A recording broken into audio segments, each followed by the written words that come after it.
ఆంధ్రప్రదేశ్లో కూటమిలో లుకలుకలు ఉన్నాయని, రానున్న రోజుల్లో కూటమి విచ్ఛిన్నం అవ్వడం ఖాయం అనేటువంటి వార్తలు ఇప్పుడు సోషల్ మీడియాలో చక్కర్లు కొడుతున్న నేపథ్యంలో నిజంగా ఆంధ్రప్రదేశ్లో కూటమి మధ్య ఎటువంటి అభిప్రాయం ఉంది?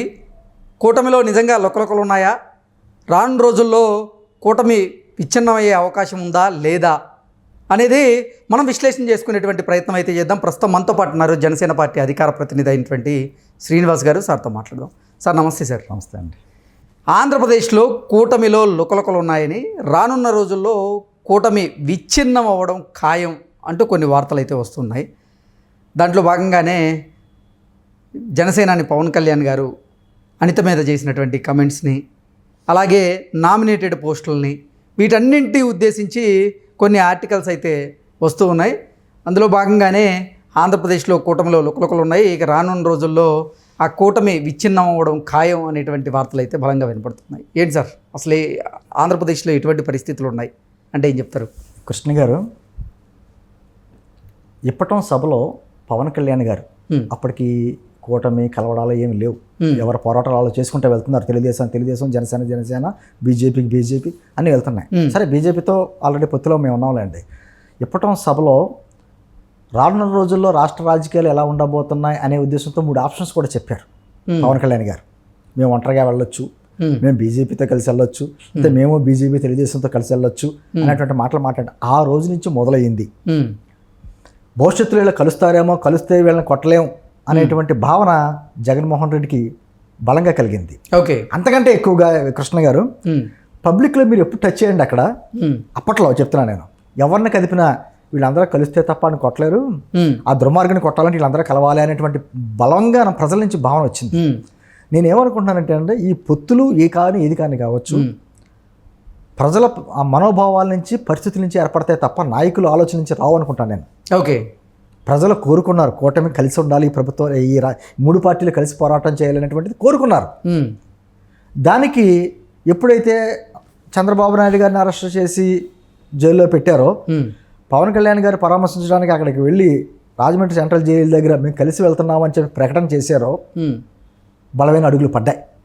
నేనేమంటానంటే ఆ రోజు నుంచి కూడా వారికి జగన్మోహన్ రెడ్డి గారికి ఉన్నటువంటి మీడియా కావచ్చు, ఆయనకి సంబంధించిన ఎర్నలిస్టులు కొంతమంది కావచ్చు, ఎర్నలిస్టులుగా అంటలేదు, ఎర్నలిస్టులు అంటున్నాను, ప్యాకేజీలు తీసుకుని వాళ్ళు మాట్లాడే పేర్లు కూడా అనవసరం, వాళ్ళు ఏ విధంగా మాట్లాడారో ఖచ్చితంగా వీళ్ళు కలవకుండా ఉండాలనే ఉద్దేశంతో పాతయన్ని, అంటే గతంలో బీజేపీని పవన్ కళ్యాణ్ గారు ఏం విమర్శించారో ఆ వీడియోలు కావచ్చు, లేకపోతే చంద్రబాబు గారు మోదీ గారిని ఏమన్నారో ఆ వీడియోలు కావచ్చు, లేకపోతే పవన్ కళ్యాణ్ గారు చంద్రబాబు గారు అప్పట్లో 2014-19 మధ్యన బయటకు వచ్చినప్పుడు పవన్ కళ్యాణ్ గారు చేసిన విమర్శలు కావచ్చు, ఏమిటి అవన్నీ బయటికి తీసుకొచ్చి ఖచ్చితంగా వీళ్ళ కలవలేరు అనేటువంటి మాటలు ఒకటి. రెండోది, మానసికంగా మేము ఒంటరిగా వస్తున్నాం, దమ్ముంటి సింహం సింగిల్గా వస్తుంది, మీకు ఆ ధైర్యం లేదు, మీరు ఒంటరిగా వెళ్ళలేరు అని చంద్రబాబు గారిని, మీరు ఎప్పుడు కలిసి వెళ్తారే తప్ప ఒంటరిగా వెళ్ళి మీకు గెలవలేనటువంటి విషయంతో తెలుగుదేశం పార్టీని, మమ్మల్ని ఏమో మీకు అసలు క్యాండిడేట్సే లేరు, మీరు ఏ విధంగా గెలవగలరు, మీరు మాకు పోటీనా, అసలు మిమ్మల్ని అసలు లెక్కే చేయట్లేదు, అసెంబ్లీ గేట్ తాకనివ్వను అని పవన్ కళ్యాణ్ గారిని ఎన్ని రకాలుగా మాట్లాడడానికి చేశారు. ఇలా కుట్రలన్నింటినీ పక్కన పెట్టి రాష్ట్రం ముఖ్యం, రాజకీయాలు నెక్స్ట్ అనేటువంటి భావంతో ఈ రోజున తెలుగుదేశం, జనసేన, బీజేపీ 3 పార్టీలు కలిసినాయి. వీళ్ళు ఏమనుకుంటున్నారంటే కలిసిన తర్వాత ఎటువంటి మెజారిటీ వచ్చిందో మనంతా చూసాం. ఇప్పటికీ మీరు నన్ను జనసేన పార్టీ అధికార ప్రతినిధిగా మీ ఎమ్మెల్యేలు ఎంతమంది అంటే నేను 21 అని అన్నాం, ఖచ్చితంగా 164 మంది అంటాను. ఓకే, ఎందుకంటే నేను ఈ 2 రోజుల క్రితం కూడా పవన్ కళ్యాణ్ గారు మాట్లాడతా, మీరు పార్టీ నాయకులుగా కాదు కూటమి ప్రభుత్వం సంబంధించిన నాయకుల్లా మాట్లాడినండి ఆయన. అంటే ఆ విధంగా కలిసి మేము చేస్తున్నాం, రాష్ట్రం గురించి, రాష్ట్రాభివృద్ధి గురించి, ప్రజలను మళ్ళీ తిరిగి భవిష్యత్తులో బాగు చేయాలనే ఉద్దేశంతో కలిసి పనిచేస్తున్నాం. సరే, కుట్రలాగో ఖచ్చితంగా ఆ మీడియా ఉంది, మనసాక్షి అని సాక్షి అంటూ ఉంటాను నేను, ఖచ్చితంగా వాళ్ళు ఆర్టికల్స్ రూపాయనో 5 రూపాయలు కూటమిలో లోకలోకలైన మాటలు మాట్లాడతారు. నేను ఏమంటున్నానంటే ఆ రోజున కూడా పవన్ కళ్యాణ్ గారు ఆ వ్యవస్థలో ఉన్న లోపం గురించి మాట్లాడారు, అనిత గారిని విమర్శించలా. అవును, గతంలో అత్యుత్సాహం చూపించి తప్పు చేయకపోయినా గోళ్ల దూకి తెల్లవారుజామున తలుపులు బదులు కొట్టి అరెస్టులు చేశారే, ఈరోజు న్యాయబద్ధంగా ఎక్కడైతే తప్పు జరిగిందో తప్పు చేసిన వాళ్ళు నిందితులను పట్టుకోమంటే ఎందుకు అంత అలసత్వాన్ని ప్రదర్శిస్తారు. అలసత్వ ప్రదర్శన పోలీస్ వ్యవస్థలో ఉన్న లోపాన్ని విమర్శించారు, ఉమ్, అనితగారిని విమర్శించలా. ఉమ్, కానీ దాన్ని తీసుకుని ఏదో లోకల్ ప్రారంభమైపోయిన అనిత గారిని ఎలా అన్నారు అని చెప్పి 2 రోజుల్లో పాపం వాళ్ళ ఆలోచనని పటాపంచలు చేస్తా అనిత గారు పవన్ కళ్యాణ్ గారు కూర్చొని మాట్లాడుకున్నారు. అనిత గారు కూడా స్టేట్మెంట్ ఇచ్చారు. ఉమ్, ఒక సీఎం గాను డిప్యూటీ సీఎంగా వారు ఇచ్చినటువంటి సలహాలు మీరు సూచనలు తీసుకుంటామని మాట్లాడారు. ఉమ్, నేను అంటుంది ఈ రోజున మా జెండాలు వేరే ఉండొచ్చు, కానీ ఎజెండా ఒకటే. ఉమ్, మా ఎజెండా రాష్ట్ర అభివృద్ధి. అది ఏదో అంటారు చూడు, కందలేని దొరద కత్తిపేట కలిగి మాలో ఎవరికే లేనిది. వీళ్ళు ఎందుకు పోయిందంటే ఏదో రకంగా వీళ్ళని విచ్ఛిన్నం చేయాలి.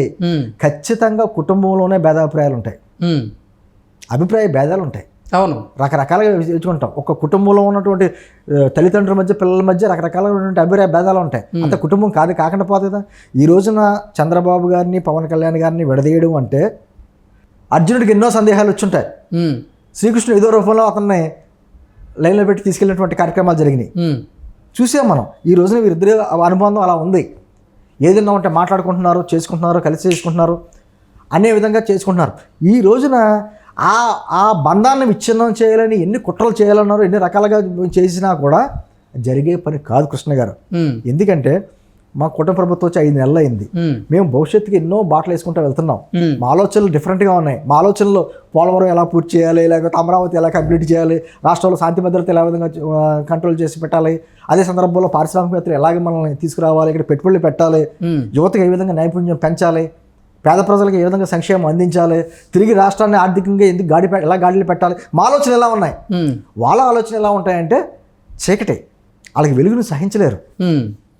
ఇప్పుడు నామినేటెడ్ పోస్టుల 2వ జాబితా కూడా విడుదలైనటువంటి నేపథ్యంలోనే దీంట్లో జనసేనకు అన్యాయం జరిగిందని, ఇక జనసేనని అసంతృప్తిగా ఉన్నారన్నట్లుగా కూడా కొంతమంది అంటే ఆ వార్తలు కూడా క్రియేట్ చేసేటువంటి ప్రయత్నం అయితే చేశారు. ఏమంటే ఖచ్చితంగా వాస్తవాలు మాట్లాడాలనుకుంటే 3 పార్టీల్లో పనిచేసినటువంటి ప్రతి వారు నాయకులు కావచ్చు, అందరూ కూడా వారి స్థాయిల్లో పదవులు కోరుకుంటారు.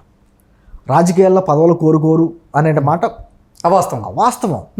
ఖచ్చితంగా దాంట్లో కొంతమంది పదవులు వస్తే సంతోషిస్తారు, కొంతమంది పదవులు రాకపోతే నిరుత్సాహపడతారు, కొంతమంది వీటికి అతీతంగా పనిచేసుకుంటూ వెళ్తూ ఉంటారు. మాలాంటి వాళ్ళం ఉన్నాం. మేము పలానా పదవి కావాలని కోరుకునే వాళ్ళమేం కాదు. పవన్ కళ్యాణ్ లాంటి వ్యక్తి రాజకీయాల్లో ఉండాలి, ఖచ్చితంగా అతను ప్రజాసేవ చేస్తాడు కాబట్టి అతను రాజకీయాల్లో ఉండాలని కోరుకునే వాళ్ళం. మాలాంటి వాళ్ళు వాటికి అతీతంగా ఆలోచిస్తాం. నేను అంటుంది ఈ రోజున కూటమి ప్రభుత్వంలో 3 పార్టీలు ఏదైతే ఎమ్మెల్యేల విషయంలో ఏ విధంగా షేర్ చేసుకున్నారో అలాగే నామినేటెడ్ పోస్టుల్లో కూడా షేర్ చేసుకున్నారు పర్సంటేజ్. ఖచ్చితంగా ఇంకా మొత్తానికి నామినేటెడ్ పోస్టులు రిలీజ్ అవ్వాలా, ఇంకా చాలా ఉన్నాయి. అన్నీ రిలీజ్ అయిన తర్వాత ఎవరు ఓటా ఎంత చెందాలో అంత ఓటా వస్తుంది. ఒకవేళ ఇంకా మించి ఇవ్వాల్సిన కొన్ని ఉంటాయి, అంటే జిల్లాల్లో కొన్ని నాయకత్వాలకు సంబంధించినవి కొన్ని ఉంటాయి, అవి ఇస్తారు. లేకపోతే పార్టీల్లో పదవులు ఇస్తారు. ఎక్కడ అన్యాయం అయితే జరుగుతుందైతే నేను అనుకోను. ఖచ్చితంగా కొంచెం నిరుత్సాహం ఉంటుంది. నిరుత్సాహం కొంతమందికి సంబంధించిన వాళ్ళలో ఉంటుంది, ఖచ్చితంగా ఉంటుందండి. ఇప్పుడు మేమేమనుకుంటామంటే జనసేన పార్టీ తరపున మా పార్టీ అధికారంలో రావాలి, మా అధ్యక్షుడు పవన్ కళ్యాణ్ గారు ముఖ్యమంత్రి కావాలని కోరుకుంటాం. అలాగని చెప్పేసి పరిస్థితులకు అనుగుణంగా మార్చుకుంటాం, అంతే కదా. మా రాజకీయాలు మా పదవుల కంటే రాష్ట్రం బాగుండాలని కోరుకున్నాం వల్ల మాకు 100% స్ట్రైక్ రేట్తో మేము గెలిపించుకున్నాం. నేను అంటుంది ఏదేమైనా సరే ఈ నామినేటెడ్ పోస్టుల్లో కావచ్చు, ఇతర విషయాల్లో కావచ్చు, పరిపాలన విషయంలో కావచ్చు, ఏదేమైనా ఖచ్చితంగా కూటమి ఒక ఆలోచనతోటి నేను అంటుంది ఎవరి విధంగా ఇలా ఉన్నా కూడా కింద స్థానిక నాయకత్వం కింద కొంచెం అభిప్రాయ భేదాలు ఉండొచ్చు, కానీ చంద్రబాబు గారి విషయంలోనే పవన్ కళ్యాణ్ గారి విషయంలో కొన్ని ఎటువంటి అభిప్రాయ భేదాలు లేవు. చక్కగా ఏదన్నా ఒక కార్యక్రమం చేయాలంటే కూర్చుని మాట్లాడుకుంటున్నారు, దాన్ని అమలుపరుస్తున్నారు.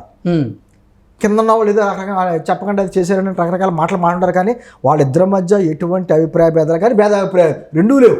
నేను అంటుందా ఎందుకు పోలుస్తున్నానంటే అందుకనే శ్రీకృష్ణుడు అర్జునుడికి మధ్యనటువంటి బంధం అది. ఖచ్చితంగా ఆ బంధాన్ని విడదీయలేరు. ఖచ్చితంగా ఒకరికొకరు కలుపుకుని చేసే కూడా పట్టుకుని రాష్ట్రాన్ని అభివృద్ధి తీసుకెళ్తారనేటువంటిది బలంగా నేను నమ్ముతున్నాను నేను. Okay sir, thank you so much. నమస్తే.